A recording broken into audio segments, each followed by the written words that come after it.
You are understanding that you are source energy expressing through these physical bodies. You are understanding that you are eternal beings, so much more than this one perspective.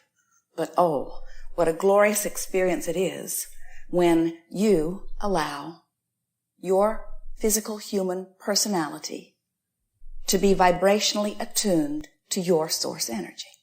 It just does not get any better than that. And of course, you really can't stop that from happening. That just happens. In other words, you would not even be here if that were not happening. But you, who are beginning to understand what we have called science of deliberate creation, more recently, art of allowing, that you can control the degree to which you allow who you really are to flow. In fact, that's what allowing means. Allowing means how much of who I really am I allowing by my choice of thought to be present in this moment. When you're ornery, you're pinching some of it off. That's why you feel ornery. Really. When you're allowing who you really are to flow, you feel good. You feel as we feel. You feel clear. You feel sure. You feel invincible. You feel powerful. You feel eager. You feel adventurous. You feel kind. You feel willing. You feel compassionate. You feel understanding. You feel like giving others the benefit of the doubt. When you're edgy, when you're ornery, when you're feeling a little vulnerable, or when you're feeling defensive, when you're feeling guilty or blameful, when you're feeling fearful. These feelings are indications that you're pinching off who you are. And it's no wonder you feel bad. When you pinch off who you are, that's what feeling bad is. Instead of saying, I think I feel bad because you said such and such to me, or I think I feel bad because outside circumstances have happened in this way, we would like you to stop for a moment and say, oh, wait a minute. I feel bad for only one reason and one reason only. I feel bad because I'm not allowing who I really am to flow. And this is what it feels like when I pinch that off. We say, somebody should do something about that. And guess what? There is only one person who can. So, we have a new game for you to play. And the game goes like this. I've decided in my physical human form that I'm going to take complete, ultimate, only responsibility for everything that happens to me. I'm not ever again, it'll take a little getting used to. I'm not ever again going to blame somebody else for where I am, for how I'm feeling, for what's happening to me. Can you imagine if everyone would say, it's my job, my life is my job. So you don't blame your mate anymore, you don't blame your kids, you don't blame your parents, you don't blame your teacher, you don't blame circumstances. You say, I take full responsibility. The reason that this is ultimately so satisfying is because you have only ever always been the only ever always one who could only ever always do anything about anything in your life experience. Nobody else can do anything. In other words, asking someone else to change, even if they're willing, even if they can do it for 5 or 10 or 15 or 20 years, even if you can get somebody else to contain their behavior so that you will feel better, you are the only one ever that could do anything about it. And so when you stop and think about it and you think, let's talk about the uprising, the seemingly eternal uprising in the Middle East. Everyone thinking that somebody else should do something different. And nobody else willing to do it different for the other. And we say, can you imagine how peaceful and wonderful experiences could be if each individual would understand that, hey, I can do something. I can do something. And what is it that we're asking you to do? We're asking you to choose any thought, any word, any action that allows who you are to come back in this moment. So, you are so angry at your mate or your mother or someone you work with, someone you work for. And they just seem to be ruining your life because they will not change their behavior. you do not seem to be important enough to them to change their behavior, which hurts your feelings a great deal. And then you discover, wait a minute, they don't have to change a thing in order for me to feel better. I can start looking for positive aspects. I can look for things within them that make me feel good. Oh, that's impossible, you say. There is so much that is bad and not much that is good. In fact, I haven't seen a glimmer of anything good for so very long. And we say, are there other subjects to which you could give your attention? Well, maybe. You say reluctantly. My dog. My dog is easy to love, or my cat. And we say, do whatever it takes to find something to be your object of attention. And as you give your attention to something that allows you to feel good, you've done something about this relationship that was bothering you. In fact, if you will make it your work to feel good, every relationship that you have will be one that pleases you. Now that's offensive to some of you because you've been holding others as being responsible for you feeling good for so long that it's sort of hard to let loose of that. It's sort of hard to let them be whatever they need to be while you selectively choose whatever it is that you need to choose to feel good. And we know, friends, it would be a lot easier for you to do this if they'd learned it first.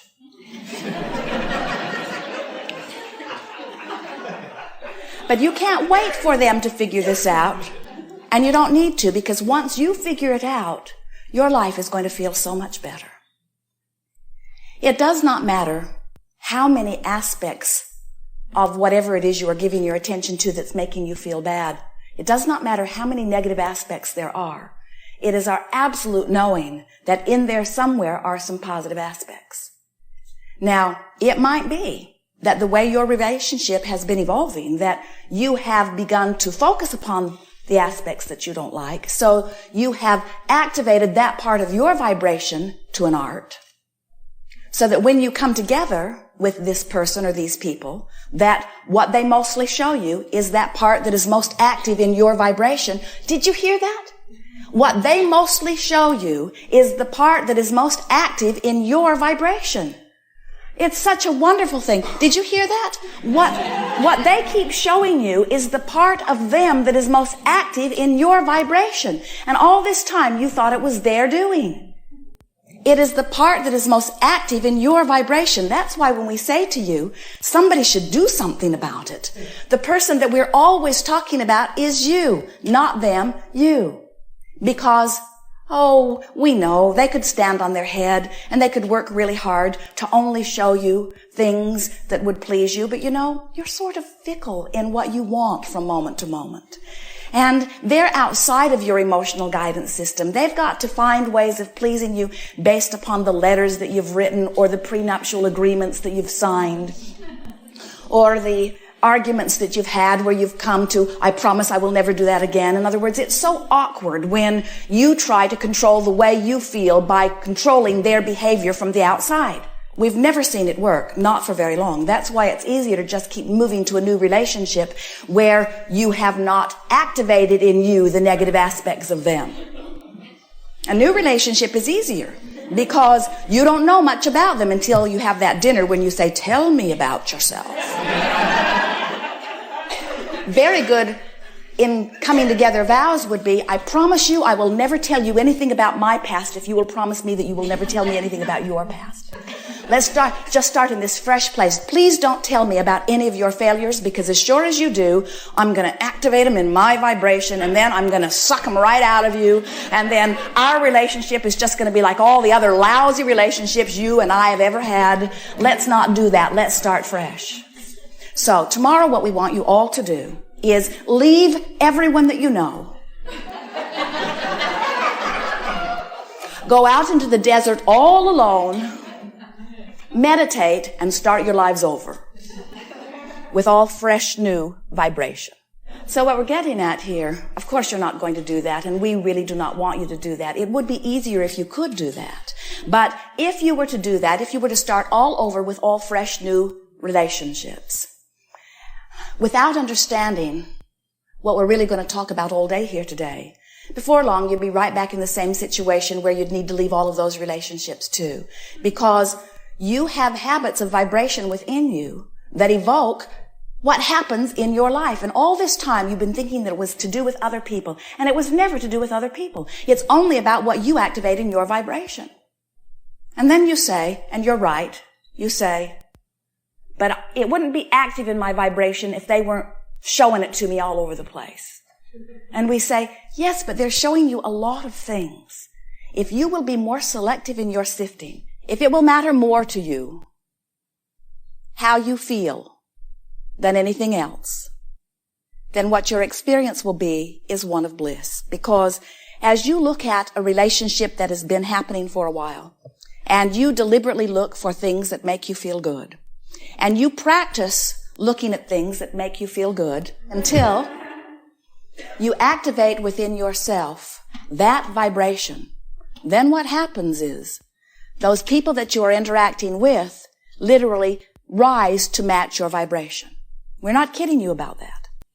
You've seen it sometimes with children. You'll see a child with one person behave one way and the same child with another person behave entirely differently. And you say, I cannot even believe that that is the same child.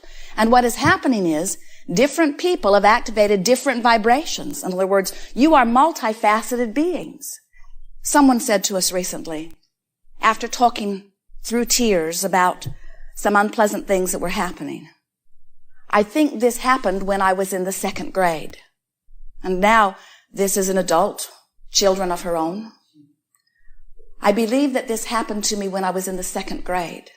And we say, we think so too. We think that things happen along your physical trail. And some of them stand out really big in your life experience. Some of them are so bold and so big, or they get your attention in some dynamic way for a period of time, and they cause you to learn, sometimes over a gradual, long, hammering, steadily time, and sometimes in a very short, very fast, very flamboyant, very dramatic time. In other words, if when you're 4, the train runs over your toe, you will always have a different relationship with trains than most people that you know. When things happen like that, it causes you to begin to offer a vibration in a more dynamic way. And then what happens is, without knowing it, you practice those vibrations. You talk about them over dinner, you think about them, you dream about them, you write letters about them. Now you're writing electronic mail letters about them. In other words, you find yourself communicating about what your lives have been or about what your lives be. And so you keep alive a vibration within you that is the point of attraction. You remember that, don't you? This is a vibrational universe, and everything is about vibration. Everything is about law of attraction. It is a universe of inclusion. There is no exclusion. So whatever it is you are offering vibrationally, that represents your life experience. So let's say that you have a particular poignant relationship with someone when you are very young, and that relationship causes, for whatever reason, a vibration to be activated within you. Maybe you begin to feel vulnerable. Maybe somebody picks on you on a pretty regular basis, and you develop some patterns of vulnerability or defensiveness. And then you practice them and practice them and practice them so much so that almost everybody that shows up in your experience treats you in similar ways, until later people say about you, well, you have a chip on your shoulder, or you're very defensive. When you come into your first relationship, that begins to evolve pretty quickly. And then in psychotherapy, it is determined, well, that happened in 2nd grade. And we say, a lot of things happened in 2nd grade and 3rd grade and 4th grade. A lot of things happened. A lot of things happened yesterday. Some things will happen today. But now you are in the place that you understand about vibration. Now you are in the place that you understand that your emotions tell you about how you are feeling. And they tell you how much of who you really are you are allowing.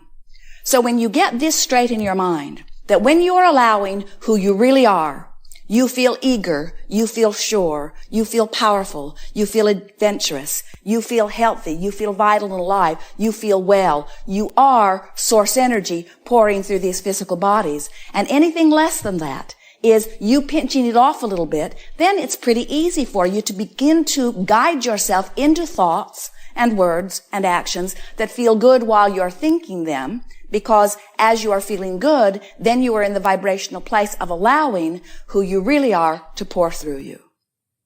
It is so much fun to watch our physical friends coming back consciously and deliberately into their own power.